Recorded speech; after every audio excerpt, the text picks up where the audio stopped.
Imagine a fake worth $64,800,000,000 sitting right out in the open for decades, but nobody wanted to notice it.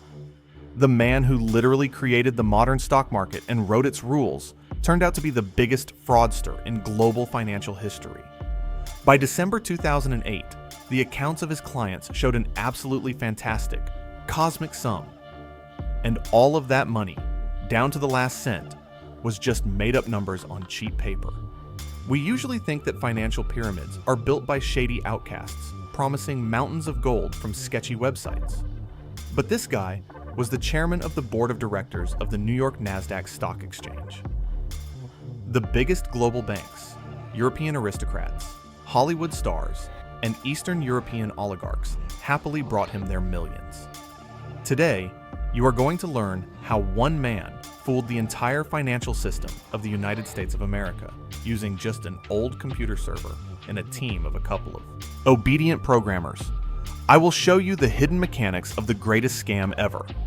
And most importantly, I will answer the question of why government inspectors audited his business 5 times, held the proof of fraud in their hands, but cowardly turned a blind eye every single time.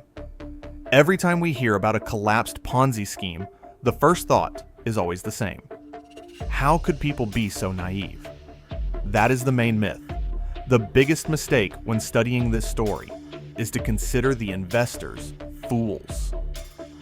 To understand why professional analysts and billionaires voluntarily handed over their capital to him, you have to look at who Bernard Madoff really was.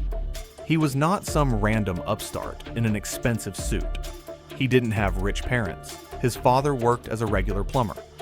His starting capital, which was just $5,000, Bernard earned through hard physical labor in 1960.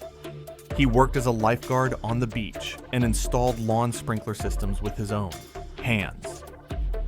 The turning point in his life was a loan of $50,000 given to him by his father-in-law, a successful New York accountant. His father-in-law didn't just give him money. He also brought in the first wealthy clients from his circle of friends. One of them, a major philanthropist named Carl Shapiro, believed in the ambitious kid and immediately invested $100,000 into his business. Bernard started by trading cheap junk stocks that were traded over the counter through the so-called pink sheets. But he had phenomenal strategic vision. He quickly realized that elbowing his way through the stuffy trading floor of the New York Stock Exchange, trying to outshout other brokers, was a road to nowhere. He bet on technology. To compete with the old monopolies, his brokerage firm started implementing innovative computer systems for automated quote distribution. This exact technological foundation eventually became the bedrock for creating the first electronic exchange, Nasdaq. Yes, the very same exchange where tech giants like Apple and Microsoft are traded today. Moreover, Madoff pioneered a revolutionary, albeit highly controversial concept called payment for order flow. The essence of this mechanism was brilliantly simple. Madoff's firm paid other retail brokers fractions of a cent for every share just for the right to route their clients' trades through his powerful computers. Critics screamed that this was a hidden form of commercial bribery. But Madoff went to hearings in the United States Congress and successfully defended this model. He convincingly proved that his system was breaking the archaic monopoly of the old floor specialists and lowering commissions for regular retail investors. By the 1990s, his firm was processing between 10 and 15% of the entire stock trading volume in New York. He practically created his own third market. By the way, if you are using trendy zero-commission investing apps, today you should know. Their business model is built on the exact same architecture that Madoff invented and implemented 30 years ago. To officials and regulators, he wasn't just an ordinary market participant. He was a deeply respected statesman, a true sage of Wall Street. The heads of commissions regularly consulted with him on issues of market structure, clearing, and settlements. And it was exactly this halo effect, this status as an absolute authority, an architect of the rules of the game, that allowed him to build an absolutely insane criminal structure right inside his legal, high-tech empire. A little later, I will show you exactly how this secret room worked, where even his own sons were not allowed to enter, and how they literally baked fake documents in refrigerators. Bernard's company was structurally divided into two entirely different, non-intersecting worlds. On the 18th and 19th floors of the famous Lipstick Building in Manhattan, real life was boiling. Dozens of professional traders and genius programmers sat there. Hundreds of modern Bloomberg terminal screens were flashing. It was a legal, transparent, and high-tech brokerage business run by his two sons. But the 17th floor was an isolated, restricted zone with the strictest access control. It was here, away from prying eyes, that the greatest illusion factory operated for decades. Madoff told his clients a very beautiful, academic legend. He claimed to use a complex investment strategy called split strike conversion. To explain it simply, he stated that he bought a basket of 35 reliable stocks of the largest American companies. And to protect these stocks from a sudden market crash, he simultaneously bought options that acted as financial insurance. This strategy actually exists in the real economy. It strictly limits potential losses, but it also cuts off excess profits. This is exactly how Madoff mathematically justified his phenomenal results. He gave clients between 10 and 17% annual returns, and this profit was always stable. No matter if the global market was going up or falling into an abyss, Madoff's yield chart was a perfect straight line. Out of hundreds of months his fund operated, over 96% were closed in the green. This is an absolute anomaly for live financial markets. But the dry facts, hidden on the 17th floor, were that the claimed strategy was a 100% fiction. Since the early 1990s, and possibly even the 80s, absolutely no real securities trading had been conducted on the accounts of this secret division. Zero trades.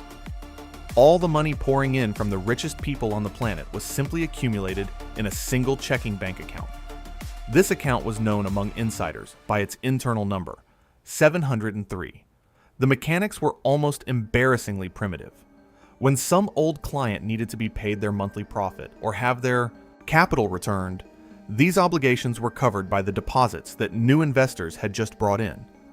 A classic textbook Ponzi scheme. But how did they manage to deceive strict international auditors for years? An unprecedented forgery factory operated on the 17th floor. The main operations guy of this shadow structure was a man named Frank DePascali, who started at the firm as a regular courier. Under his leadership, two system programmers wrote highly complex software. These programs were designed exclusively to generate tens of thousands of pages of fake trading reports, fictitious account statements, and forged trade confirmations. While the 19th floor worked on cutting-edge equipment, the 17th floor intentionally kept things archaic. They worked with an old server and dot matrix printers. The managers would take historical data from yesterday's issues of the Wall Street Journal, find the exact points where stocks grew the most profitably, and backdate these perfect trades into the client's accounts. They literally manipulated the past to fit the required percentage.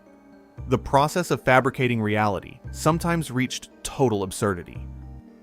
To fool meticulous auditors from European consulting firms, the employees on the 17th floor would physically print out fake reports and then toss them into refrigerators or leave them by the windows in the scorching sun. The paper would turn yellow, become crispy, and take on the appearance of a genuine, old historical document.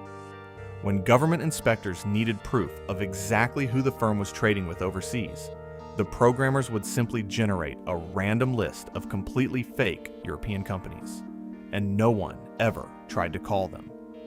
You are probably wondering, how could entire analytical departments of the largest global banks, investment funds, and pension plans fail to notice such a blatant, amateurish fake? The answer lies in the structure of commission fees and how human greed is wired at the very highest level. The pyramid's existence for decades would have been impossible without a global network of so-called feeder funds. In the elite hedge fund industry, there is an unshakable gold standard for commissions. It is called 2 and 20. This means the managing director takes 2% of all the client's money just for managing the assets, plus another 20% of all the earned profit. Bernard Madoff made an anomalous, genius move. He voluntarily waived these massive management fees. He told the intermediary funds, "Keep all this money for yourselves. It is enough for me to make pennies on the brokerage spread when executing the actual trades." As a result, these feeder funds kept the entire multi-million-dollar margin for themselves. They were making hundreds of millions of dollars a year just for acting as a capital router. They didn't make any complex investment decisions.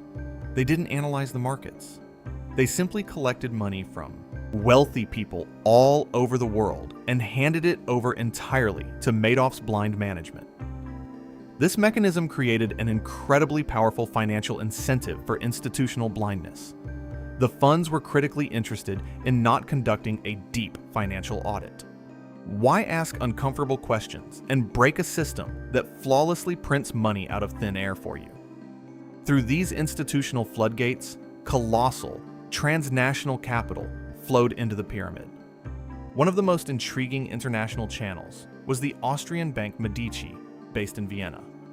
The owner of this bank positioned herself as an exclusive agent with direct personal access to the legendary American. Through her European structures, between $2 billion, $100 million, and $2 billion, $800 million were funneled into the black hole. The specifics of this bank's client base were that it included high-ranking officials and powerful oligarchs from Eastern European countries and Russia. When the Egypt pyramid collapsed in 2008, this gigantic, often opaque capital vanished instantly. According to insiders, the owner of the Austrian bank was forced to go into hiding, seriously fearing for her life due to the wrath of her powerful clients. The loss of this money destroyed not only careers, but lives. A little later, I will tell you why. For some aristocrats, realizing their own incompetence turned out to be more terrifying than bankruptcy. But first, we need to break down another element of this system that makes the story truly frightening. Aside from institutional funds, Madoff's ecosystem relied on the so-called Big Four. This was a tight circle of ultra-rich early investors. When the scheme faced a shortage of real cash, for example, during stock market crashes or recessions, it was these people who saved the pyramid with massive injections of fresh capital. In return, they received the status of untouchable clients. Their accounts showed absolutely phenomenal, mathematically impossible returns, anywhere from 100 to 950% annually. The biggest beneficiary of the pyramid was an experienced lawyer and accountant named Jeffrey Picower. Over his decades of participating in the scheme, he pulled a fantastic sum out of the fund: over $7 billion, $200 million in pure, fictitious profit. Internal documents revealed the full absurdity of the situation. In 2006, this man invested $125 million, and just 2 weeks later, that amount grew to $164 million. How? Simply put, a programmer from the 17th floor backdated profitable trades into his account, trades that supposedly happened 3 months before that account was even opened. This is a textbook example of willful blindness. Even if these people didn't know the exact details of the falsifications, their refusal to analyze obvious, impossible market anomalies in order to keep their super profits made them full-fledged accomplices. And now we come to the climax, to the moment that makes you question the competence of the entire government machine. The existence of this illusion for 30 years would have been absolutely unthinkable without the systematic, almost pathological failure of the regulatory agencies. It seems like the scheme was so genius that it was impossible to uncover. But that is a lie. The United States Securities and Exchange Commission conducted full-fledged investigations and inspections of Madoff's business exactly 5 times. 5 times they walked into his office. demanded documents, and 5 times they walked away with nothing, closing the cases. The key figure who tried to stop this madness was Harry Markopolos, an independent financial analyst and derivatives expert from Boston. Realizing that the fund's results could not be replicated by the laws of mathematics, he began a personal, years-long crusade. Between the year 2000 and 2008, he sent the government 4 detailed reports. The most famous one was his 21-page memo titled, "The World's Largest Hedge Fund is a Fraud." In it, Markopolos laid out 30 mathematically ironclad red flags.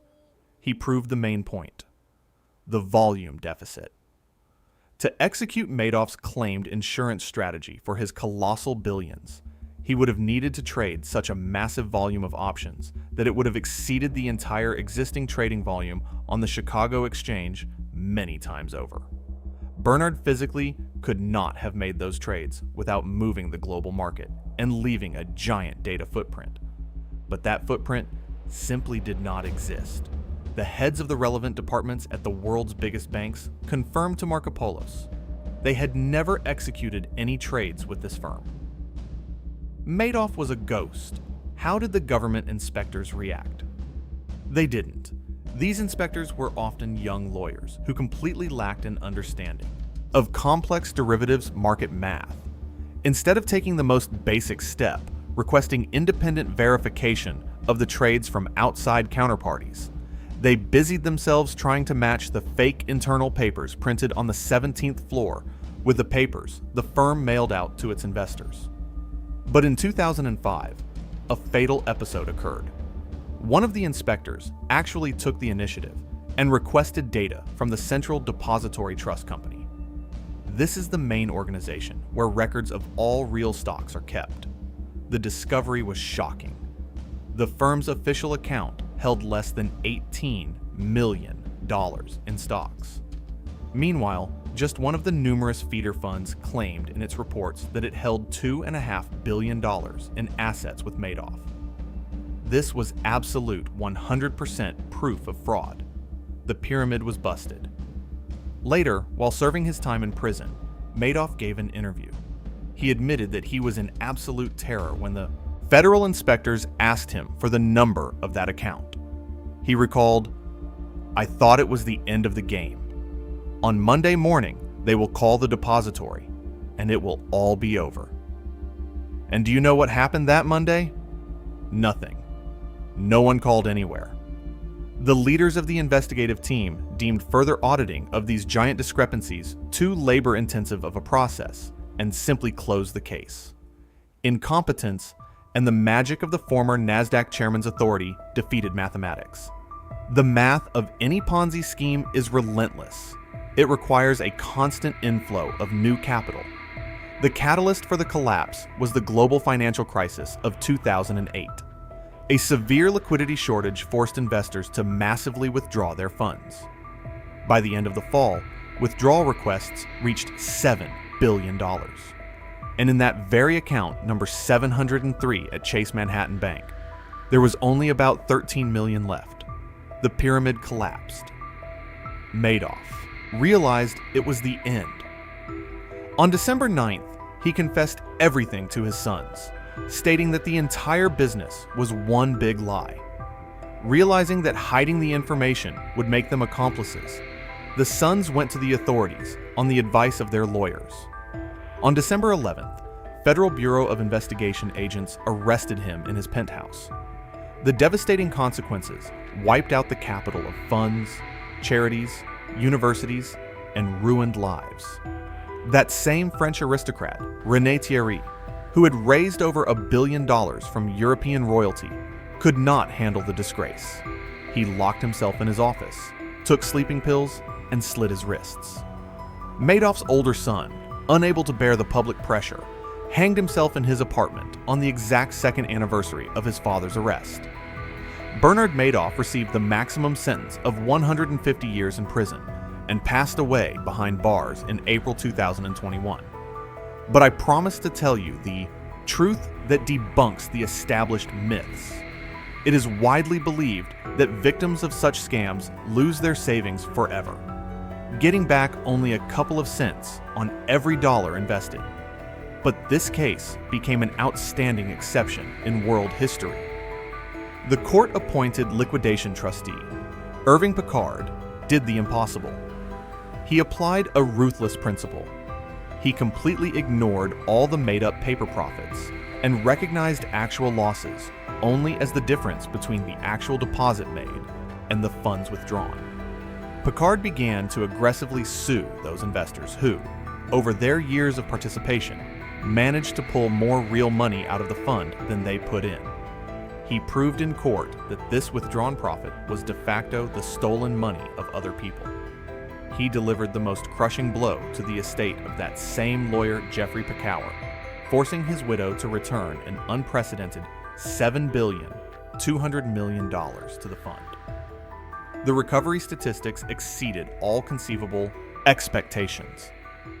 By the spring of 2026, Picard and his team had accumulated over $15.366 billion. Direct clients got back a staggering 72.8% of their initial losses.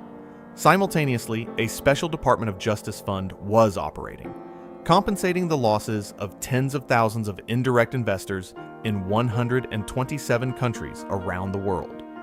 They distributed over $4.3 billion, bringing the recovery rate up to an incredible 93.7%. This is the most successful and uncompromising stolen asset recovery campaign in global legal history. The American system was able to track down and return real capital.